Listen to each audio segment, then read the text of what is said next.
Channel में। इस video में हम मोस्ट प्रोबेबल क्वेश्चन के बारे में डिस्कस करेंगे जिनकी लगभग पूरी संभावना है एमपी सेट 2023 में आने की। तो आइए फ्रेंड्स डिस्कस करते हैं। मोस्ट इम्पोर्टेंट और कॉन्सेप्ट बेस्ड क्वेश्चन है। तो सबसे पहले क्वेश्चन की बात करते हैं और इस वीडियो में आपको इतने इंटरेस्टिंग क्वेश्चन मिलेंगे डियर फ्रेंड्स कि सारे क्वेश्चन जो हैं वो टेबल के ऊपर बेस्ड है ना। इसमें ये ऐसा होगा कि एक क्वेश्चन से आपका लगभग 4 से 5 कॉन्सेप्ट क्लियर हो जाएंगे, है ना। इसी तरह के इंपॉर्टेंट क्वेश्चन मैं लगभग कुछ ही क्वेश्चन लेके आया हूँ, लेकिन आप इसको करेंगे तो आपको लगेगा आपका नॉलेज जो होगा वो बूस्ट होगा डियर फ्रेंड्स। तो सबसे पहले देखते हैं। सबसे पहले इसमें लिखा हुआ है कि match the column first and column second. Column first and column second के बीच में क्या करना है, मैच करना है। सर्वप्रथम देखना है कि इसका कौन सा आंसर होगा। ठीक है, सर्वप्रथम देखते हैं कि central dogma, Okazaki fragments, RNA polymerase and reverse transcriptase, किनका किसके साथ रिलेशन है ना, बन रहा। जिससे ओकाजाकी फ्रेगमेंट का है, ओकाजाकी फ्रेगमेंट की बात करें तो ओकाजाकी फ्रेगमेंट लाइगैंड स्ट्रैंड में बनते हैं, है ना। और आरएनए पॉलीमरेज की बात करें तो आरएनए पॉलीमरेज में क्या होता है, जब सिग्मा फैक्टर जुड़ जाता है तो क्या बन जाता है, होलो एंजाइम। और अगला इस तरह का ऑप्शन हमें कहाँ पे दिख रहा है, सेकंड का चौथा। जहाँ पे सेकंड का चौथा हमें ऐसे दो में ऑप्शन में दिख रहा है ना, ए और बी में, इसमें और इसमें दिख रहा है ना। ये डी और सी नंबर क्रॉस हो गए। अब बचता है, ये दो ऑप्शन मिल गए और इसमें अपन ने देख लिया कि तीसरे का क्या होना चाहिए, पहला। तीसरे का पहले अपन को कहाँ पे दिख रहा है, तीसरे का पहला, ये इस वाला ऑप्शन यानी बी नंबर ऑप्शन बिल्कुल करेक्ट है डियर फ्रेंड्स। देखते हैं अगला क्वेश्चन। ये एमपी सेट के लिए बहुत इंपॉर्टेंट क्वेश्चन है डियर फ्रेंड्स। इस क्वेश्चन से आपके 4 कॉन्सेप्ट क्लियर हो जाएंगे एकदम एग्जैक्ट, है ना। तो आप भी इस क्वेश्चन को मेरे साथ करें, है ना। आप भी देख सकते हैं, लिखा है list first consist of some term and list second includes their corresponding definitions, select the code showing correct matching. अब इनमें से क्या करना है, अपन को सेलेक्ट करना है कि इन जो टर्म दिए हुए हैं इनकी कौन सी एग्जैक्ट डेफिनेशन है। ठीक है, तो अपन फर्स्ट देखते हैं कि फर्स्ट क्या डेफिनेशन है। फर्स्ट है फोटो ऑक्सीडेशन। तो फोटो ऑक्सीडेशन में क्या होगा, फिर दूसरा क्या है, फोटो पेरियोडिज्म है, तीसरा फोटोलाइसिस है और फोटो रेस्पायरेशन है। तो कोई बात नहीं, यदि आपको दूसरे और पहले और दूसरे का कॉन्सेप्ट समझ में नहीं आ रहा तो आप क्या कर लें, डायरेक्ट तीसरा और चौथा ले लें। तीसरे और चौथे में क्या है कि अपन देख सकते हैं, इस तीसरे और चौथे में, तीसरे में क्या है, फोटोलाइसिस। तो फोटोलाइसिस का मतलब क्या, लाइसिस हो रहा है। लाइसिस का मतलब किसी चीज़ का क्या है, ब्रेक डाउन है ना। तो अपन देख सकते हैं कि इसका जो आंसर है क्या है, क्या इसका लग रहा है, ये splitting of water molecules by light. तो क्या हो रहा है, स्प्लिट हो रहा है या ब्रेक हो रहा है। ठीक है, अब तो क्या हो रहा है, अपन तीसरे का दूसरा जहाँ पे ऑप्शन हो, तीसरे का दूसरा ऑप्शन कहाँ पे दिख रहा है, ऐसा कहीं पे दिख रहा है क्या, या इसमें से और देख सकते हैं कि फोटो रिस्पायरेशन का जो है वो क्या है, रिस्पायरेशन इन क्लोरोप्लास्ट ड्यूरिंग डे टाइम। अब डे टाइम पे क्या हो जाता है, जब CO2 की जगह में O2 कंजप्शन कर ली जाती है रुबिस्को एंजाइम के द्वारा, तब ये क्या होता है, फोटो रिस्पायरेशन। तो आप देखते चौथे का चौथा कहाँ पे मिल रहा है, चौथे का चौथा मिल रहा है डायरेक्ट कहाँ पे, ऑप्शन नंबर डी पर। ऑप्शन नंबर डी क्या हो जाएगा, करेक्ट हो जाएगा। इसमें भी तीसरे का दूसरा ही मिल रहा है ना। तो अपन को यहाँ पे एग्जैक्ट मैच कर लेते हैं। तो चौथे का चौथा हो गया, तीसरे का दूसरा हो गया और दूसरे का पहला हो गया, इस दूसरे का पहला हो गया और पहले का तीसरा हो। इस क्वेश्चन में अपन को देखना है choose the correct signal transduction pathway, है ना। इसमें कौन सा सही क्रम है वह अपन को देखना है। तो सबसे सही क्रम जो है इसमें देखना है क्या, हार्मोन रहेगा, हार्मोन के बाद 7 ट्रांसमेम्ब्रेन रिसेप्टर, जी प्रोटीन, फिर CAMP आएगा, फिर पायरुवेट काइनेज ये आएगा ना। तो अब देखते हैं इसमें दूसरा कोई है ऑप्शन ऐसा क्या जो करेक्ट मैच कर रहा हो। हार्मोन, जी प्रोटीन गलत हो गया है, जी प्रोटीन पहले आ गया ना, ये ऑप्शन नहीं हो सकता। हार्मोन से ट्रांसमेम्ब्रेन रिसेप्टर, जी प्रोटीन, PKA ये भी नहीं हो सकता, क्योंकि CMP यहाँ पे लास्ट में आ रहा है। Hormone 7 transmembrane receptor CAMP, जी ये बिल्कुल गलत, क्योंकि CMP बहुत पहले आ गया। इसका जो सही ऑप्शन है वह है कौन सा? इसका सही ऑप्शन है ऑप्शन नंबर ए नंबर बिल्कुल करेक्ट। अगला question, match the various type of isolating mechanisms that prevent gene exchange between population of related species of organisms. तो इसमें भी क्या है कि जो ऑर्गेनिजम्स हैं वो क्या है, एक दूसरे स्पीसीज से खुद अपनी सेम स्पीसीज से भी आइसोलेटेड हो जाते हैं। आइसोलेटेड हो जाते हैं तो उनमें बहुत सारे चेंजेस देखने को मिलते हैं, जिनमें से कुछ चेंजेस इस क्वेश्चन में लिए गए हैं। इसमें से आपका एक बहुत बड़ा कॉन्सेप्ट क्लियर हो जाएगा डियर फ्रेंड्स। ये क्वेश्चन जरूर थोड़ा सा बड़े लग रहे होंगे, लेकिन इन क्वेश्चनों से आपके नॉलेज जरूर बूस्ट होगा। तो देखते हैं, मैच करने की कोशिश करते हैं, यहाँ पे प्रयास कर सकते हैं, है ना। तो लिखा है habitat isolation, seasonal isolation, ethological isolation and mechanical isolation. तो जो हैबिटाट आइसोलेशन है मतलब किसी जगह से अलग हो जाने की बात कही जा रही। सीजनल है, सीजनल का मतलब सीजन से रिलेशन है इसका। तो डायरेक्ट इसके जो लास्ट में देखते हैं, इसका जो ऑप्शन नंबर 4 है, क्या लिखा हुआ है, population exist in the same region but are sexually mature at different time। मतलब एक ही जगह पे दो स्पीसीज रह रही हैं, मगर उनका मैच्योर होने का टाइम जो क्या है, टाइम पीरियड बिल्कुल अलग है ना, इसलिए वह दो स्पीसीज बन गई। अगला देखते हैं, तो इसमें ऑप्शन में देखते हैं कि ऐसा ऑप्शन कहाँ पे दिख रहा है अपन को, है ना। ऐसा ऑप्शन कहीं पे दिख रहा है, क्या क्या होना चाहिए अपन सेकंड का, इस सेकंड का क्या होना चाहिए 4, दूसरे का 4 अपन को कहाँ दिख रहा है, दूसरे का 4 ऐसे सी ऑप्शन में दिख रहा है और बी ऑप्शन में दिख रहा है ना। तो इन यही दोनों ऑप्शन हो सकते हैं। इसके बाद तीसरा देख लेते हैं, तीसरा जो इजी है, तीसरा कहता है इथोलॉजिकल आइसोलेशन का मतलब है उनके बिहेवियर से। तो इथोलॉजिकल का जो होगा क्या होगा, तीसरे का पहला। तो इथोलॉजिकल आइसोलेशन में है populations are isolated by different and क्या लिखा हुआ है, इनकॉम्पैटिबल बिहेवियर, है ना। तो इस क्वेश्चन का आप क्या कर ले, स्क्रीनशॉट भी ले ले डियर फ्रेंड्स। तो आपको ये क्या करेंगे, आप जब भी मोबाइल फ़ोन्स देखेंगे या कुछ भी, तो आपको क्या आ जाएगा, आइडिया आ जाएगा, वो कॉन्सेप्ट वापस से क्या हो जाएगा, रिकॉल हो जाएगा। तो तीसरे का पहला जिसमें भी दिख रहा हो वही इसका आंसर हो सकता है। तो तीसरे का पहला इसमें भी है और तीसरे का पहला इसमें भी है ना, तीसरे का पहला इसमें भी है और तीसरे का पहला इसमें भी है ना। चलिए अब अगला है सीजनल का, दूसरे का क्या हो गया, दूसरे का चौथा इसमें भी है, दूसरे का चौथा इसमें भी है। अब अपन को एक चीज़ मिल गया, क्या, तीसरे का पहला इसमें भी है। अब देखते हैं चौथा, मैकेनिकल आइसोलेशन का क्या आंसर हो सकता है ना, चौथे का देखते हैं। तो मैकेनिकल का जो आंसर है वह क्या हो सकता है, रिस्ट्रिक्टेड, इसका रिस्ट्रिक्टेड, ये वाला restricted bye difference in structure of reproductive organ ना, एक इसका है मैकेनिकल का। तो क्या होना चाहिए, चौथे का दूसरा होना चाहिए। तो चौथे का दूसरा किस में दिख रहा है, ऑप्शन नंबर बी में दिख रहा है, option number B is correct, है ना। इस क्वेश्चन का आप स्क्रीनशॉट ले लें ताकि आपको जब दोबारा पढ़ें तो ये तुरंत आपको क्या हो जाए, वह रिकॉल हो जाए।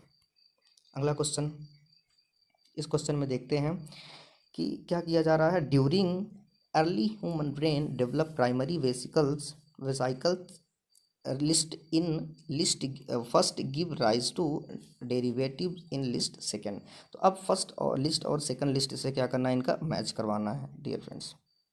तो इसका जो पहला है टीलेंसेफलॉन, मीजेंसेफलॉन, डायंसेफलॉन एंड माइलेंसेफलॉन। तो जो टीलेंसेफलॉन का इसका आंसर है वो कौन सा है, ऑप्शन नंबर 4 हिपोकैम्पस इसका आंसर है। फिर मीजोसिफलान का आंसर क्या हो सकता है, मिड ब्रेन। ऐसा कहाँ पे मिल रहा है, पहले का चौथा और दूसरे का पहला। तो पहले का चौथा इन दोनों ऑप्शन में ही दिख रहा है, तो ये दोनों क्या हो सकते हैं, ये दोनों क्या हो सकते हैं, क्रॉस हो सकते हैं, है ना। अब मैंने देखा था कि क्या था, पहले का चौथा और दूसरे का पहला। तो दूसरे का पहला कहाँ पे दिख रहा है अपन को, ये ऑप्शन नंबर फर्स्ट में ही ऐसा मिल रहा है अपन को, ठीक है, ये फर्स्ट नंबर ऑप्शन में ही ऐसा मिल पा रहा है। डाइंसिफिलान का जो है वो क्या है, ऑप्टिक वेसिकल्स। और जो माइनसिफिलान है, माइलिनसिफिलान का जो आंसर होगा क्या होगा, सेरेबेलम होगा, ठीक है। अगला question, match the pattern of embryonic cleavage type in list first with organisms. अब ये एक का क्लीवेज है, इसमें से सभी एग्जामों में क्वेश्चन पूछा जाता है। इवन CSIR नेट का ही सबसे फेवरेट क्वेश्चन रहता है 2 मार्क्स का।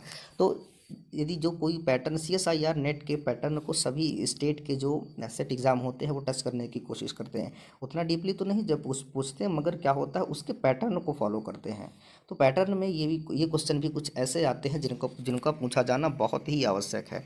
तो आई होप डियर फ्रेंड्स इस वाले कॉन्सेप्ट से ज़रूर कोई ना कोई क्वेश्चन पूछा जाएगा। तो अब ये क्वेश्चन तो ठीक है, इसका स्क्रीनशॉट ले लें। इसके अलावा जो एक का क्लीवेज है, एक के क्लीवेज से आप क्या कर लें, एक के क्लीवेज का पूरा कॉन्सेप्ट वहाँ से आप उसको याद कर लें। कब किस में रेडियल क्लीवेज, स्पाइरल क्लीवेज कब किस में पाया जाएगा, इसको ज़रूर ध्यान में रख लें, है ना। इसको पढ़ के ही जाना है डियर फ्रेंड्स आपको एग्ज़ाम देने, ठीक है। तो देखते हैं इसमें क्या करना है, अपन को मैच करना है। तो सबसे पहले मैच करना है तो क्या करना है, पहला है रेडियल क्लीवेज, दूसरा स्पाइरल, तीसरा बायलेटरल क्लीवेज और चौथा है रोटेशनल क्लीवेज। तो जो रोटेशनल क्लीवेज है इसका सब अच्छा उदाहरण कौन है, मैमल्स, क्योंकि ये 2022 के CSIR नेट में एग्जैक्ट ऐसे पूछा गया है। रोटेशनल क्लीवेज किसका एग्जाम्पल है, या किस में पाया जाता है, इस प्रकार का क्लीवेज पाया जाता है मैमल्स में। तो हमको क्या देखना है, चौथे का तीसरा आंसर कहाँ पे है। चौथे का 3 अपन को कहाँ पे दिख रहा है, एग्जैक्ट अपन को यहाँ पे चौथे का तीसरा ऑप्शन मिल जा रहा है, ऑप्शन नंबर डी में। एक ही क्वेश्चन देखने से अपना पूरा कन्फर्म हो गया। देख लेते हैं, रेडियल क्लीवेज किस में पाया जाता है, इकाइनोडर्मेटा में पाया जाता है। स्पाइरल क्लीवेज किस में पाया जाता है, तो स्पाइरल जो क्लीवेज है वो किस में पाया जाएगा, एनेलिडा में। बायलेटरल क्लीवेज किस में पाया जाता है, तो बायलेटरल क्लीवेज सबसे बढ़िया इसका एग्जाम्पल है किसमें, ट्यूनिकेट्स में पाया जाता है। और रोटेशनल क्लीवेज मैंने आपको बता ही दिया है ना, इसी से अपना कॉन्सेप्ट जनरेट हुआ, किसमें, मैमल्स में पाया जाता है। तो बढ़ते हैं, तो इस तरह से ऑप्शन कौन सा सही होगा, ऑप्शन नंबर डी सही होगा। चलिए अगले क्वेश्चन देखते हैं। इसमें भी क्या करना है, मैच करना है। ये उसका टेक्निक्स का क्वेश्चन है डियर फ्रेंड्स। टेक्निक्स भी बहुत इंपॉर्टेंट हो जाती है, इसलिए मैं कोशिश किया हूँ कि सभी सब्जेक्ट से एक एक क्वेश्चन आप लोगों के लिए लेके आऊँ। तो इसमें भी हमें क्या करना है, मैच करना। Match the methods of separations with the principles of separation. अब देखना है कि कौन किसके ऊपर बेस्ड है ना। तो सबसे पहले अपन को पता है कि ये जो लिस्ट है, सबसे पहला फिल्ट्रेशन किस चीज़ का हम फिल्टर करेंगे, जो कोई साइज होगा। तो अपन मालिक्यूल्स का साइज तो करेंगे नहीं, सबसे पहला क्या होना चाहिए, पार्टिकल साइज। तो पार्टिकल साइज यानी ऑप्शन 1 का क्या होना चाहिए, 4 होना चाहिए। ऑप्शन 1 का क्या होना चाहिए, 4 होना चाहिए। तो कहीं पे ऐसा ऑप्शन दिख रहा है अपन को, क्या होना चाहिए, पहले का 4 एक ही ऑप्शन में मिल रहा है, वो है option number C. Option number C में दूसरे का क्या दिख रहा है, अल्ट्रा फिल्ट्रेशन का क्या आंसर है, दूसरे का है तीसरा। अल्ट्रा फिल्ट्रेशन का है मॉलिक्यूलर, क्या है, मॉलिक्यूलर साइज के आधार पर क्या होता है, अल्ट्रा फिल्ट्रेशन। अब सेंट्रीफ्यूगेशन किसके ऊपर डिपेंड करता है, सेंट्रीफ्यूगेशन है किसके ऊपर, एक प्रकार का क्या होता है, ग्रेविटी। सेंट्रीफ्यूज जब किया जाता है तो उसके अंदर एक सेंट्रीफ्यूगल फोर्स काम करता है ना। तो वो एक प्रकार किस प्रकार का होता है, ग्रेविटी काम करती है, जिसमें हैवी पार्टिकल्स क्या हो जाते हैं, जो भी अपन टेस्ट ट्यूब लिए होते हैं या क्या एपिन ड्रॉप्स होती है, वो क्या हो जाती है, हैवी पार्टिकल्स उसमें क्या हो जाते हैं, सतह में, सरफेस में क्या हो जाते हैं, सेडिमेंट हो जाते हैं, ठीक है। तो किसके चलते होता है, ड्यू टू सेंट्रीफ्यूगल फोर्स। तीसरे का क्या होना चाहिए, पहला होना चाहिए। अब क्या आता है, आयन एक्सचेंजर। आयन से ही अपन को पता है या तो कैटायन है या तो एनायन है ना, या तो कैटायन या तो एनायन। किससे रिलेटेड होगा इसका, डायरेक्ट किससे होगा, इलेक्ट्रिक चार्ज से होगा। तो ऑप्शन 4 का जो आंसर है वह क्या है, ऑप्शन नंबर 2, ठीक है। इस प्रकार अपन को सी में मिल रहा है, ठीक है। देखते हैं डियर फ्रेंड्स, इसका भी आप स्क्रीनशॉट लेना चाहें स्क्रीनशॉट ले सकते हैं। देखते हैं अगला क्वेश्चन। अब ये अपन ने ले लिया है प्लांट फिजियोलॉजी से। एक क्वेश्चन है, यहाँ से आपको ज़रूर क्वेश्चन पढ़ के जाना है। ये जो बेंडा का जेड स्कीम मॉडल है, बेंडा नामक साइंटिस्ट ने जो इलेक्ट्रॉन फ्लो का पिगमेंट फोटो सिस्टम फर्स्ट और फोटो सिस्टम सेकंड के बीच का उन्होंने जो जेड स्कीम मॉडल दिया है, इससे ज़रूर क्वेश्चन पढ़ के जाना है। इसके सीक्वेंस से पूछा जाएगा कि कब पिगमेंट सिस्टम वो पीएस सिस्टम सेकंड आएगा, कब पीएस सिस्टम फर्स्ट आएगा, है ना, कहाँ से कहाँ का इलेक्ट्रॉन फ्लो होगा और इनके बीच में किस प्रकार के इनहिबिटर्स काम करते हैं, ये बहुत ज़रूरी है। जैसे कि पैराक्वाड, DCMU, है ना, ये प्रकार के इनहिबिटर होते हैं, वो किस इस इलेक्ट्रॉन फ्लो के बीच को कहाँ पर क्या करते हैं, इफेक्ट करते हैं। ठीक है, तो इसका जो फ्लो होता है वह है डियर फ्रेंड्स, सबसे पहला जो फ्लो होगा किस प्रकार से चलेगा आइए देखते हैं। इसमें अपना नॉलेज अप्लाई करिए आप भी और मैं भी करता हूँ।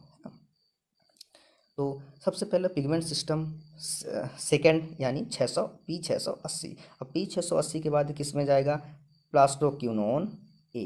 तो प्लास्टोक्यूनोन ए, प्लास्टोक्यूनोन बी, ये बिल्कुल सही क्रम कह रहा है। इसके बाद किस में जा सकता है, साइटोक्रोम B6, या बिल्कुल सही है। इसके बाद लास्ट में कहाँ जाएगा, प्लास्टोसाइनिन के पास जाएगा। प्लास्टोसाइनिन में कुछ बीच में क्या कर दिए गए हैं, गायब कर दिए गए हैं, है ना। तो प्लास्टोसाइनिन से कहाँ पे जाएगा, प्लास्टोसाइनिन के बाद जाएगा PS फर्स्ट में, P700 में जाएगा। और P फर्स्ट से सबसे लास्ट में कहाँ पे जाता है, फेरोडॉक्सिन में। ठीक है, तो ऑप्शन ए बिल्कुल करेक्ट है। यहाँ पे तो बिल्कुल मिसमैच कर दिया गया, पिगमेंट सिस्टम तो पहले फर्स्ट आ नहीं सकता, है ना। तो पूरे के पूरे ऑप्शन गलत हो जाते हैं। ये तीनों ऑप्शन गलत हो जाते हैं। अगला क्वेश्चन, अब एक क्वेश्चन हमने लिया है सेल साइकिल से। सेल साइकिल भी बहुत इंपॉर्टेंट कॉन्सेप्ट है ना। सेल साइकिल से ज़रूर क्वेश्चन पूछे जाते हैं, कोई सा भी एग्ज़ाम हो, इवन लाइफ साइंस के फील्ड में CSIR, चाहे ICR, चाहे DBT बेट, चाहे IIT जैम, चाहे गेट हो, है ना, सब एग्ज़ामों में क्या पूछ, लगभग यहाँ से क्वेश्चन पूछना तय है डियर फ्रेंड्स। और इसमें भी आना ही श्योर है कि सेल साइकिल से 1 या 2 क्वेश्चन जरूर पूछे जाएंगे, और बहुत टफ नहीं पूछे जाएंगे डियर फ्रेंड्स। आपको इसमें से क्या पढ़ना है कि जो सेल साइकिल का सीक्वेंस है, इन सभी सेल साइकिल के बीच में आने वाले जो चेक पॉइंट्स होते हैं, चेक पॉइंट्स के लिए कौन से कुछ जो साइक्लिन होते हैं और साइक्लिन डिपेंडेंट काइनेज, इन्हीं के ऊपर पूरी सेल साइकिल के जो अभी के समय में पूछे जाने वाले क्वेश्चन हैं, इन्हीं के ऊपर बेस्ड हैं, साइक्लिन और साइक्लिन डिपेंडेंट काइनेज। इन दोनों को अच्छे से आप पढ़ लेंगे तो आई होप आप सेल साइकिल का क्वेश्चन जरूर कर पाएंगे।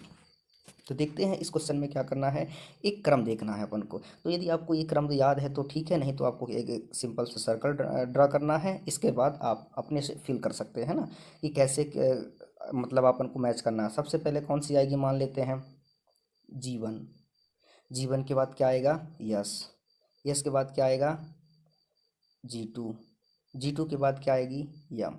और यम के बाद वापस क्या आ जाएगी, G0। तो इस प्रकार की यदि कहीं पे आपको अवस्था देखने को मिलती है तो आप क्या कर सकते हैं, टिक। तो इसमें किस पर कहाँ पे दिख रहा है ऐसा आपको ऑप्शन में, आप ऑप्शन में देख सकते हैं माइटोसिस, ये तो डी तो होने से रहा, ये तो नहीं होगा। G0, G1, yes, G2, mitosis, क्या सही लग रहा है। चलिए एक बार दूसरा चेक कर लेते हैं। यस फेज बी नंबर तो हो नहीं सकता, G1, G2, यस, और बीच में ये G0 कहाँ आया, ये भी नहीं हो सकता। ऑप्शन नंबर अपना कौन सा सही है, option number is C is correct, है ना। आप यहाँ पे भी देख सकते हैं। और आपको बता दें यहाँ पे आप एक चीज़ और देख सकते हैं कि यदि इनकी अवस्था पूछी जा सकती है ना, कि ये कितने घंटे की होती है, कितने घंटे की नहीं होती। तो जो G1 फेज होती है वो 11 आवर की होती है, यस फेज जो होती है वो 8 आवर की होती है, G2 फेज जो होती है वो 4 आवर की होती है, और ये जो यम फेज होती है, मियोसिस और माइटोसिस फेज जो होती है अप्रॉक्स कितनी होती है, 1 आवर की होती है। तो आपको यह याद रखना डियर फ्रेंड्स, ठीक है। इसमें जो ऑप्शन था वो ऑप्शन नंबर C है। अगला क्वेश्चन, अगला क्वेश्चन वही है, ये कहाँ से है, ये C2, C3 कैम और C4 साइकिल से क्वेश्चन हमने निकाला है ना। और इसे कई सारे क्वेश्चन इस कॉन्सेप्ट से जरूर क्वेश्चन पूछे जाते हैं, C3 इन साइकिल से ही, है ना। इन साइकिल से आप जरूर पढ़ के जाना है, और इनमें क्वेश्चन पूछे जाने की श्योरिटी है। वहाँ इस बार पिछली बार गेट के एग्जाम में ऐसा पूछ लिया गया था कि एक CO2 अणु को या एक कार्बन को फिक्स करने के लिए कितने ATP की आवश्यकता होती है। अप्रॉक्स कितने की होती है, 3 ATP की आवश्यकता होती है। तो यदि आपसे पूछ लिया जाए